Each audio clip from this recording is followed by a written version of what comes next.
Hello everyone, তোমাদের সঙ্গে একটা সরস্বতী পুজোর special clay jewellery art colour video share করতে এলাম। থিমটা দেখে বুঝতেই পারছো সরস্বতী পুজোর স্পেশাল হাঁস, পদ্মফুল, পাশে বীণা রয়েছে। তো হাঁসটা আমি লাইট স্কাই কালার দিলাম যাতে কালার কম্বিনেশনটা অনেকটা সুন্দর লাগে দেখতে। আর পিঙ্ক কালারের লোটাস হয় সেরকমই করার চেষ্টা করেছি, আর বীণাটাও ডার্ক ব্রাউন কালারের দেওয়ার চেষ্টা করলাম। তো কালার কম্বিনেশনটা আর পুরো থিমটা কেমন হয়েছে অবশ্যই কিন্তু জানাবে। দেন আমি বীণাটা একটু হাইলাইট করে দিলাম ইয়েলো দিয়ে।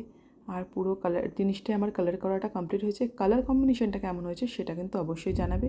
এরপরে আমি একটা বার্নিশ ইউজ করে নিচ্ছি ডি কোটে, যাতে কালারটা স্টে করে যায়, মানে উঠে না যায়, আর জিনিসটা অনেক গ্লসি হয়, সেই কারণে বার্নিশটা ইউজ করে নিচ্ছি। এরপরে পুরোটা যখন রেডি হয়ে যাবে আরেকদিন একটা ভিডিওর মাধ্যমে তোমাদের সঙ্গে ইয়ারিংটা আর টার্সেল ইউজ করার পর পুরো পেন্ডেন্ট সেটটাই আমি তোমাদের সাথে শেয়ার করব। আপাতত এটা কেমন লাগছে কমেন্টে জানিয়ে দেখা হচ্ছে নেক্সট ভিডিওতে। টাটা।